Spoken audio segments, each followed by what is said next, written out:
Greater Noida waste की अजनारा ली garden housing society के निवासी अजनारा बिल्डर के खिलाफ अनिश्चितकालीन धरना प्रदर्शन कर रहे हैं। इस अनिश्चितकालीन धरना प्रदर्शन के 57वें दिन सोसाइटी निवासियों ने बिल्डर के खिलाफ अनोखे तरीके से विरोध प्रदर्शन किया। हाथों में विरोध की तख्ती लिए हुए सेवा भाव के साथ सोसाइटी निवासियों ने लोगों को मीठा पानी पिलाते हुए विरोध प्रदर्शन किया और अजनारा बिल्डर की सद्बुद्धि के लिए कामना की। ग्रेटर नोएडा वेस्ट की अजनारा ली गार्डन हाउसिंग सोसाइटी निवासियों द्वारा बिल्डर की तानाशाही के खिलाफ चल रहे अनिश्चितकालीन धरना को रुकवाने और सोसाइटी निवासियों को परेशान करने के लिए बिल्डर ने सोसाइटी में बिजली सप्लाई कटवा दी, जिससे सोसाइटी निवासियों को भारी परेशानी का सामना करना पड़ा। इस बात से नाराज सोसाइटी निवासियों ने सड़क पर बैठकर बिल्डर के खिलाफ धरना प्रदर्शन किया। सोसाइटी निवासियों का कहना है कि सोसाइटी में 2 डीजी हैं और दोनों एक समय पर ही खराब हो गए, जिन्हें ठीक करने के लिए बिल्डर ना तो किसी इंजीनियर को भेज रहा है और ना ही किसी तरह के बैकअप की व्यवस्था कर रहा है। ग्रेटर नोएडा वेस्ट की फ्यूजन होम सोसाइटी के निवासियों का फ्यूजन बिल्डर के खिलाफ धरना और विरोध प्रदर्शन लगातार 6वें हफ्ते भी जारी रहा। बिल्डर द्वारा फ्यूजन होम सोसाइटी में अधूरे और अवैध कार्यों समेत बिल्डर की तानाशाही के खिलाफ सोसाइटी निवासी लगातार धरना प्रदर्शन कर रहे हैं। सोसाइटी निवासियों का आरोप है कि बिल्डर निवासियों की आवाज दबाने के लिए सभी तरह के हथकंडे अपना रहा है। निवासियों की शिकायतों के बावजूद प्राधिकरण द्वारा बिल्डर के खिलाफ कोई कार्रवाई नहीं की जा रही है, जिसके चलते सोसाइटी निवासी प्रदेश सरकार से न्याय की गुहार लगा रहे हैं।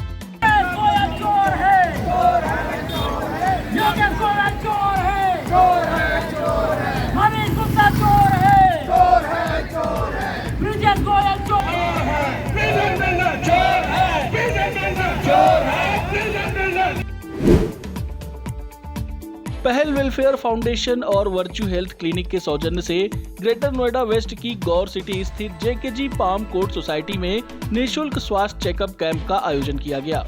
इस कैंप में क्षेत्रीय सीनियर डॉक्टर द्वारा निःशुल्क परामर्श, निःशुल्क शुगर जांच, निःशुल्क थायराइड जांच, ब्लड प्रेशर, ईसीजी और कोविड-19 RT-PCR की रिपोर्ट के साथ दवाइयों पर 15% की छूट मुहैया कराई गई। इसके अलावा सभी प्रकार के ब्लड टेस्ट पर 50% तक की छूट सुविधा उपलब्ध कराई गई। नोएडा के सेक्टर 70 स्थित पैन ओएसिस हाउसिंग सोसाइटी के निवासियों ने बिल्डर के खिलाफ मोर्चा खोल दिया है। निवासियों का कहना है कि यूपी रेरा के आदेश के बावजूद भी बिल्डर हाउसिंग सोसाइटी में AOA का गठन नहीं कर रहा है। सोसाइटी निवासी बिल्डर पर मनमानी करने का आरोप लगाते हुए बिल्डर की मनमानी के खिलाफ प्रदर्शन पर बैठे हुए हैं। लोगों का कहना है कि जब तक उनकी समस्याओं का समाधान नहीं होगा, तब तक ये धरना प्रदर्शन ऐसे ही जारी रहेगा। ग्रेटर नोएडा वेस्ट की गौर सिटी में पैदल यात्रियों द्वारा मुख्य और व्यस्ततम सड़क को पार करने के लिए फुट ओवर ब्रिज के न होने के चलते रोजाना सैकड़ों लोगों को अपनी जान जोखिम में डालते हुए डिवाइडर पर चढ़कर सड़क पार करना पड़ता है। गौरतलब है कि इस व्यस्ततम सड़क पर 24 घंटे तेज रफ्तार वाहनों के चलते सड़क पार करने वाले बहुत से पैदल यात्री दुर्घटना के शिकार हो जाते हैं। बावजूद इसके प्राधिकरण और प्रशासन द्वारा इस गंभीर समस्या की सुध लेने का कोई भी प्रयास नहीं किया जा रहा है।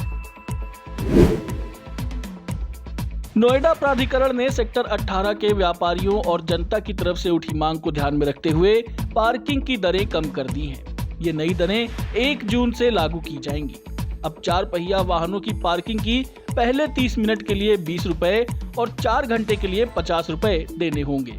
पहले ये दर 4 घंटे के लिए 150 रुपए थी। इसी तरीके से सरफेस पार्किंग और मल्टी लेवल कार पार्किंग में भी बदलाव किए गए हैं। ग्रेटर नोएडा प्राधिकरण द्वारा सेक्टर जीटा 1 में दुकानदारों को वॉक टू डस्टबिन अभियान के तहत रैली निकालकर जागरूक किया गया। ग्रेटर नोएडा प्राधिकरण की टीम ने ग्रेटर नोएडा को स्वच्छ बनाने के लिए दुकानदारों को अपनी दुकानों पर सूखे और गीले कूड़े के लिए 2 कूड़ेदान रखने, कचरे का उचित अलगाव करने और सिंगल यूज प्लास्टिक का उपयोग न करने की अपील की। दुकानदारों को चेतावनी भी दी गई कि जिन दुकानों के पास गंदगी लगी उस पर जुर्माने की कार्रवाई की जाएगी। गौतम बुद्ध नगर जिले की हजारों बहुमंजिला इमारतों की मजबूती की अब जांच की जाएगी। नोएडा प्राधिकरण, ग्रेटर नोएडा प्राधिकरण और यमुना विकास प्राधिकरण के क्षेत्रों में करीब 50 हाउसिंग सोसाइटी हैं, जिनमें 3000 से ज्यादा हाई राइज टावर बनाए जा चुके हैं। जिले में अब तक बने इन सभी हाई राइज टावरों का स्ट्रक्चरल ऑडिट करवाया जाएगा।